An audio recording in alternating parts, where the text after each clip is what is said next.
This week's developer Q&A covers only 5 questions this time, a slightly saner number from last week's 11. We're going to be looking at topics like the Jung, Lazarus Units, implants, and a load of other features in the game, talking about how those could be made better. Unfortunately, a lot of this week's questions are also essentially broken promises and more information from the No Plan clan, which is how I'm beginning to refer to NetEase at this point in time. Things are beginning to look a little bit grim, and it does also point out it's an excellent example of where I've said that in the future means absolutely nothing when the developers say it, so I need people to stop using that as an argument for or against things. Oh, the developers have said they will do this in the future. This Q&A is a perfect example of broken promises and why that means nothing. Ahoy there folks, I'm Captain Benzie and welcome to another developer Q&A video for Eve Echoes. Each week the developers take a series of questions posed by you, the community, post those questions to both the official Eve Echoes Discord, Twitter account, Facebook page and in-game. Each week I go through these questions, adding additional insight into what is actually going on with all of this, talking about how this links in with previous developer Q&As, Discord AMAs, roundtable videos, and just my time with the developers.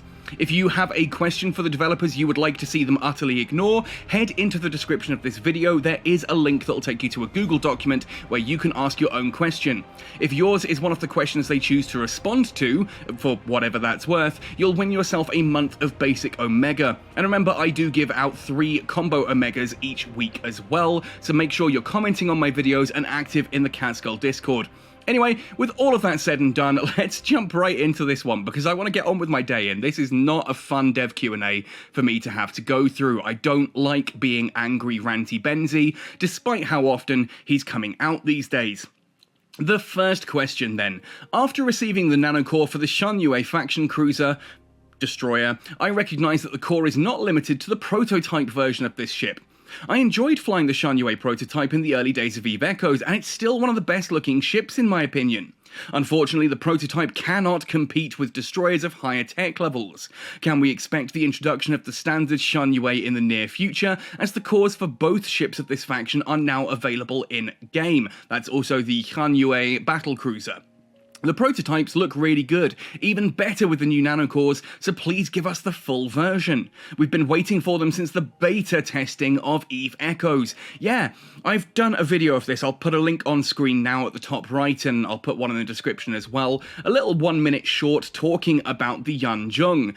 Back before the game launched, between the open beta and the actual launch, actually between final test and the final launch, the developers were very keen to point out that the Jung were going to be this exclusive thing to Eve Echoes. They exist in the backstory of Eve Online, but ultimately they're just in the backstory. They're like a long-forgotten race. In Eve Echoes, the developers were going to be bringing them back. We were going to have missions. We had an entire couple of weeks of like Twitter clues and stuff to chase that gave us a load of really cool information about these. We saw blueprints for the ships, you know, what they actually look like on the inside. In addition to the Shunyue destroyer, the Shunyue battlecruiser, we also saw the unfortunately named Wangyue battleship, and recently even the Huiyue Force Auxiliary. And with the addition of Force Auxiliaries recently, we're thinking, okay, maybe now's the time for them to be added, because we now have all those classes in-game. That would be awesome, you know, it would be a nice flip side to having Force Auxiliaries now in the game, that at least we get the Jung ships. Remember, you can only get a certain level of decomposers, you only get the prototype ships.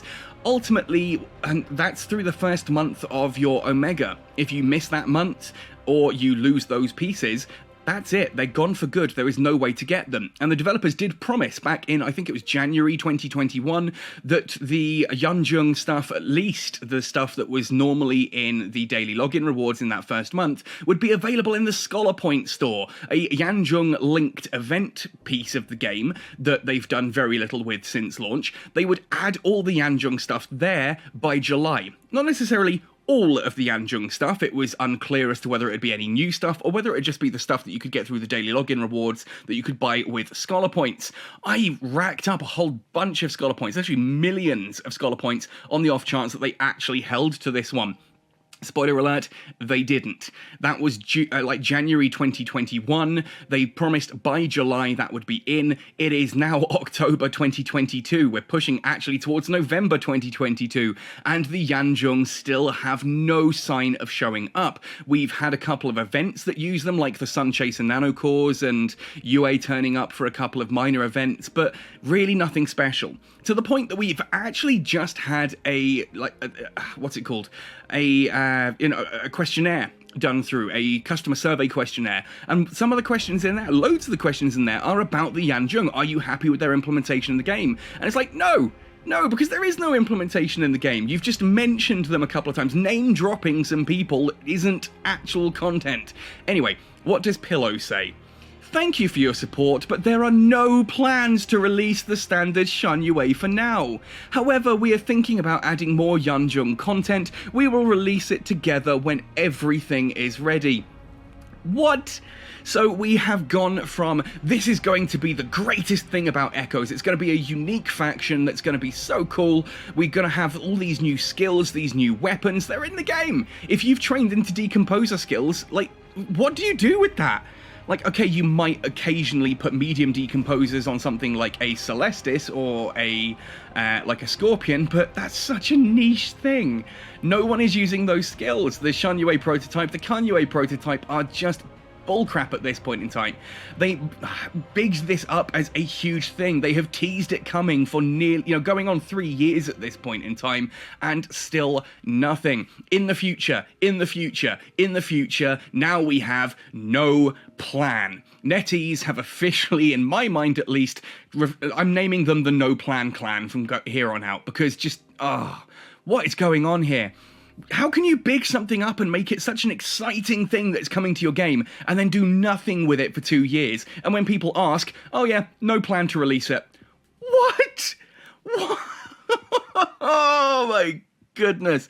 So instead, we're going to be getting new Jung content, which everything so far for Jung content has either been just encounter missions, which are the same old boring fights that we have for everything in PvE, because the developers refuse to actually do anything meaningful with PvE to make it exciting or remotely challenging. Or it's been things like the Sun Chaser Nanocores and just, pay-to-win stuff. So basically, at this point in the game, all the cool stuff that they promised for the Jung is nowhere to be seen, and instead the new content is just boring-ass PvE missions or ways to extract more payment from those of us who are playing this game, like we're not paying enough as it is. Anyway, let's move on and see if anything else slightly more positive comes out of this. Question number 2, is it possible to sort the contracts between corp insurance and regular ones? It looks messy how looks having altogether. There is no update plan for corporation insurance in the short term, but we have received your feedback and it'll be one of the items to be optimized when iterating the contract system in the future. There's those 3 words, in the future. Who knows when that could be? That could be, 3 months from now, it could be a year from now, it could be 2 years from now, it could never happen because the game dies before then. Question 3. Why is the Hitchhiker's Guide to New Eden unavailable? It's made New Eden more realistic and it's a good way to kill time. Would it be back online soon? Pillow says, we'll bring it back once the existing issues are resolved. What issues? Like, the Hitchhiker's Guide to New Eden was low-key a really cool thing, being able to get a bit of backstory and lore. It's one of those things I wish the game had shouted out a bit more and actually showed players, because it brings so much to the table and it's just hidden away and never really talked about. I love the Hitchhiker's Guide to New Eden. I haven't used it in a while, I'll be completely honest. I didn't even realise it was now unavailable, but what issues? What issues? Give us time frames. Don't just say, oh, it'll be done sometime when it's resolved. I'm not suggesting that we need to know exactly, but let us know what the issues are so we have an idea of when this might be coming back. Because for freaking crying out loud, this is exactly what they said about DIR reflection. Oh, we're taking away DIR reflection, we have some existing issues to resolve, then we'll be bringing it back. How long has that now been? How long has that been? With a broken promise that NetEase would return that to the game as a fun part of things that people could enjoy. Instead, they added the Ego Traverse, which again, they made temporary and then got taken out of the game. Things that people enjoy, they just kind of add it for a couple of weeks and then take it away, and there's no sign of it ever coming back. Instead, we're left with the same boring-ass PvE and just PvP with no real reason other than kicking over people's sandcastles. And look, I get it, PvP can be fun. I'm not saying you're wrong to enjoy PvP, but wouldn't it be nice if there were some actual rewards for it? Wouldn't it be nice if there was a reason to go to war other than, we're bored, let's just go and, like, shoot each other for a bit? Wouldn't it be nice if there were actual reasons to go to war? And I'm hoping that the new Stargate system might actually do some of that. It doesn't really, does it? There's still no reason to go to war other than just, oh, let's go and blow some stuff up. That's literally all PvP in this game is. There's very little reward to it, very little reason to do it other than just the fun. And I get that fun is a pretty good reason, but what I'm getting at is, wouldn't it be nice if there was a reason to actually go and blow up people's stations because you wanted to control those areas? Because there was a difference between living in Innsmouth to living in Cache, to living in, like, Scalding Pass. There's no difference between any of those. They are exactly the same. There's no difference at all. And even then, if you look at, say, the difference between going somewhere like, again, Innsmouth to, I want to say Venal, but it's not Venal, somewhere like Fountain. The only difference there is which loot you get, Serpentis loot compared to Angel loot, and that, again, isn't particularly convincing, considering the market for this is just so broken anyway. I don't know. Let's move on to the next page, shall we? Let's see. Please give us the ability to convert Lazarus units to skill points. As a Tech 10 player, I've been playing and squirreling skills since day one. I've skilled into almost everything I plan to, so the Lazarus units serve no purpose for me. Please allow them to be made into skill points, even at a penalised adjustment. It would be more helpful, thanks. I massively disagree with this. I've had a lot of people sort of suggest this in comments to me before, both here on YouTube and on Discord, etc., and my argument is the same every time. I'm going to see what Pillow says first, and then I'll jump in with my thoughts. The Lazarus unit has its function in-game, that is adjusting skill point allocation. Allowing it to convert into skill points compromises its allocation function, which goes against the original intention of our design. And yeah, I kind of agree with this. It's not the same reason that I would be pushing forward here. Ultimately, Lazarus units are there to help you reskill if you decide you want to. It means that when new content comes out, you can just drop the skill points you have in something you're no longer using and jump straight into something else. They're designed to essentially make balance patches that little bit smoother. Now, of course, that comes with the little coda that if you want to make balance patches more smooth, you need to have actual balance patches from time to time, NetEase. We need actual balance patches, not just once a year with a 5% adjustment to something freaking meaningless. Ultimately, though, that is the main function of a Lazarus unit. It's there as something that if a new feature is added that you're like, oh my god, I really want to do that now, you can reskill into it. What people need to understand and accept here is just because you're not using them now doesn't mean you won't in the future. And having the ability that in the future, when something is added to the game that makes you go, oh, I want that now, you can go through all those skills that you added just because there was nothing else for you to do. You can get rid of them and immediately dump those skill points into the new thing. This is a really cool little feature.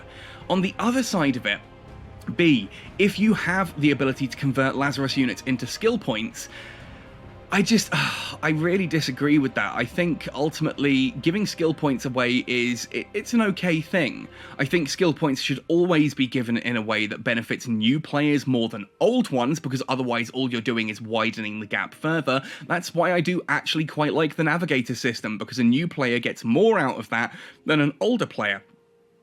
It's a cool little system. It's a catch-up mechanic. Giving us the ability to turn Lazarus units into skill points, to me, it allows people who have been collecting those just to push forward even further. Like, you're sitting there saying that, it's also a really weird argument here. Where is it? It says, I've skilled into almost everything I plan to, so please give me more skill points. How does that make sense? That, as an argument, that doesn't actually really stand up on its own even. You're already saying you've skilled into almost everything that you plan to, but you want more skill points. You want to be able to turn Lazarus units into skill points. For what? what do you want to put those into? Let those skills train naturally at their current rate, and then if something lands in the future, you've got the Lazarus units there in order to push through and do something else. The third point I want to make here, again, not a personal attack against ASN, whoever that is. I'm not trying to, make a personal attack here, but people need to understand that not everything in the game is for everyone. And ultimately, there are plenty of folks who use Lazarus units a lot, myself being one of those. I am frequently reskilling stuff. I've just had to drop a load of skills to, rush into battleships so that I could do Dormant Realms and content like that, only for me now to be sitting there going, right, I can finally go back and train in those industrial skills. And if they ever added proper, meaningful frigate or destroyer or cruiser content, you can bet your bottom biscuit that I'm going to be dropping every single Lazarus unit that I own into getting rid of those battleship skills and immediately bumping up everything for cruisers. If they cruisers, destroyers and frigates, if they decide that they're going to give meaningful content, for example, I'm not going to sit here happy with just having small and medium missiles and drones. I'm going to want to push small lasers, small railguns. Heck, if they actually ever do get around to adding the Jung, and if there's meaningful content for that as well, crikey, I am just going to drop all of my battleship skills and go straight into decomposers. That's what Lazarus units are for. The fact that you have no use for them right now, accept that. Accept that. Ultimately, not everything has to have a use immediately, and not everything has to benefit every single player. That's kind of a key point of this kind of game design. And I kind of get where people are coming from, that wouldn't it be nice to convert Lazarus units to skill points? I'm just massively against it. I don't think there's a need for it. I don't think it adds anything meaningful. I actually think it damages the game further by essentially all those people who are already sitting on a ton of skill points overall are now sitting on a ton of Lazarus units. They're just going to be able to push themselves up further. Keep those things separate, have specific uses for them, and ultimately maybe one day you'll be actually thankful that you held on to them. Question number 5. Other turret implants have very overpowered performance. Yeah, you can say that again. The day I saw a 2500 DPS crew ore, I realized there was a problem with the laser implant. But missiles don't have impressive performance. Please make missile implants which performance like missile damage plus 100%, missile flight time minus 40%, or make warhead charges damage bonus higher. Yeah, that I actually really agree with. I think the warhead charges damage should actually be a little bit higher. Rather than minus 100% electromagnetic, minus 100% thermal, minus 100% kinetic, and then plus 300% to the explosive, I do think that that plus to the explosive should be an overall DPS increase, as well as the fact that it is now specifically targeting a particular resistance hull. I get that the resistance hull does actually end up giving it a DPS boost, but when you look at something like a barrage implant or some of the laser ones, even the railguns, the overheating railgun one, the amount of DPS you can get out of these is just insane. And the fact that, okay, my 1500 DPS Typhoon 2 is now actually doing a little bit more of that because it's going through a resist hole, it still doesn't ever actually crop out over that 1500 DPS, whereas you compare that to a Macariel that's already doing 2400 before it activates the barrage implant. That barrage implant pushes the DPS up so much higher. Like, you can't actually see the Typhoon's DPS because what you're looking at on that page is theoretical DPS. If the target had 0% resists in everything, and I get that obviously by pushing into explosive, if they haven't rigged for explosive damage, for example, on their armor, those missiles are going to be getting closer to the actual DPS you see on paper. But does that really matter when you can look at another ship doing 4000 DPS, or some of the Apocalypse Strikers doing some, quite frankly, insane DPS? We've all seen that footage of an entire carrier fleet being melted. Does it matter that, that is still hitting resistances when it is that much higher on the DPS? I am a massive... I massively think that, yes, if we are going to have implants in this ridiculous way, one of two things need to happen. Either the implants themselves need to be all nerfed down to the same level that basically the warhead charge already is, or we need to make every single one of them overpowered and give them out to everyone like candy. But NetEase won't do that. Of course they won't do that, because the whole point of these implants is to push you into flying battleships, is to push you into flying capitals, in order for when the big events come round where you buy nanocores, you are spending more. Like, this is what gets me about this whole argument about small ships versus big ships. The ultimate point of this, why NetEase are pushing you into battleships and into carriers, is because the nanocores cost more, because you now are getting implants that they're going to rinse you for money to try and upgrade. They are pushing you into content that makes you a bigger spender. Oh, but I don't spend anything. No, you don't. But the game is still pressuring you to, and other people will break under that. You might even break under that one day. The simple point is, that is why they are pushing carriers, that is why they are pushing battleships, because those bring them more money. I'm not talking about, like, oh, you know, just, you know, that's where all the whales go. I'm saying if you put everyone there, then everyone has to spend. If suddenly PvP becomes about capitals versus capitals, then all the nanocores, which are paid for, and the implants, which essentially, if you want to fully upgrade them to maximum at a quick level, you can just pay for as well, it means there is a massive pay-to-win mechanic, because if it's my capital versus your capital, ultimately you have a major advantage because you shelled out for the big, expensive capital nanocore, you shelled out for the big, expensive capital implant, and then you shelled out for all the stuff to level it up. Me, on the other hand, I've recently started working on my capitals. I've just got an implant. This isn't actually me. I don't have capital skills or implants and that. But if you are a newer player who is just trying to do that for free, it's going to take you so much longer and you're just going to be massively outgunned. That is the point. You then look at that situation and go, oh, well, I'm massively outgunned. Maybe I should drop a ton of money in the game to keep, you know, to prop myself up. Finally then, when in the dormant realm, once the ships have loaded in, but before the sleepers arrive, can we have a start button? Currently, if any player experiences a bug or connection problem, it can cause the entire fleet to die. Yeah, this should have been a thing from the start. We will consider adding this optimization. Don't consider it, Pillow, just put it in. Just freaking put it in. That should have been in there right from the start. Same with things like Ego Traverse. It should have been once people loaded in, each of you readies up. Once the ready check is complete, there's a countdown and the fight begins. It's not difficult. Every other major MMO has been doing this for so long. A lot of PvP games do this as well. Make sure that everyone is actually online and committed to the game, and then it goes. And, you know, yeah, just do it. Just freaking do it. Anyway, what was meant to be a quick 5-question video is already running now at about 22 minutes long. Lots of broken promises here from NetEase, lots of we've got no plan for this in the future, lots of just, yeah, more capitals, more battleships, push everyone in those directions to make as much money as possible. Yeah, I didn't actually even answer that question. I didn't give their answer to it, did I? What did they say? We'll release balance adjustments according to the actual performance of each implant in the future, and we'll also introduce more implants with new distinctive features. So balance adjustments, once a year they might do something minor to the implants and hope that that makes you happy, and they're going to add more implants which will invariably end up broken, because that is essentially NetEase's design concept at this point. Keep breaking things further, just go for an arms race, right? Arms races bring in money. Anyway, folks, those are my thoughts and opinions for this dev Q&A. Sorry it's a bit of a negative, ranty one. I really don't like doing negative, ranty stuff. I want to be the big positive guy who shows you how to have fun in games and the awesome things you can do in mobile gaming.